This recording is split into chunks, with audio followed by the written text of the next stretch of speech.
Welcome to The Explainer. Today we're looking at the shockwaves from a technology that's completely rewriting the rules of global power, STELOS. For, more than 100 years, the logic of global power has been surprisingly simple. It all came down to one unchangeable fact. Your nation's strength was basically chained to its geography, what was under the ground, and where you were on the map. And more than anything else, having access to energy, well, that decided your economic muscle and your military muscle. So this power ended up concentrated in the hands of just a few countries, all because they won the lottery of what resources were buried beneath their feet. But what happens when that entire foundation just gets completely reset? That's the spark we're going to dive into right now. STELOS brings a totally new idea to the table: ubiquitous and continuous energy. I mean, just imagine that for a second. Power that is always on, available literally everywhere, and completely disconnected from fuel supply lines or whether the sun is shining or the wind is blowing. Yeah, this isn't just another energy source. It's a fundamental change at how a country can even operate. The technical documents aren't talking about an improvement. They are describing a complete do-over of the entire energy landscape. And the key metric that makes this all possible is something called the capacity factor. It's basically just how consistently a source can generate power. And the validation reports for STELOS show it at an unbelievable 87%. Now, to put that into perspective, that's nearly 3 times more reliable than wind or solar. It's not just a little better, it's playing a completely different game. So that kind of reliability, it does more than just keep the lights on.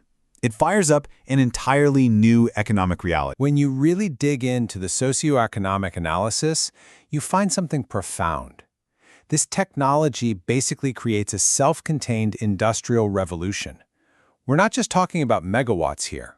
We're talking about a complete transformation of a country's economy. It all starts with seeding a new kind of workforce. The analysis is projecting 66,000 new, high-skilled jobs are created just to build and maintain this stuff. You're literally birthing an entire industrial sector from scratch. And in turn, that new industry starts pumping a staggering $15.6 billion directly into the national GDP. And that's just within its first decade. That's a massive engine for growth, built out of thin air. And at the same time, it improves the national trade balance by $1.35 billion every single year, all because it's displacing energy imports. That's money that now stays home, strengthening the whole domestic economy. But all this economic power builds something way more important than just growth. It forges national sovereignty. And this brings us to the really crucial question. What does a nation truly gain when it no longer depends on other countries for its energy? The answer is sovereignty. But it's not just about energy independence. It's about creating this self-reinforcing ecosystem of national strength. You get technological leadership, a specialized workforce, a resilient industrial base, all of it insulated from foreign pressure. So we're really seeing a move from a world of total vulnerability to price shocks to geopolitical games to this new state of resilient internal control.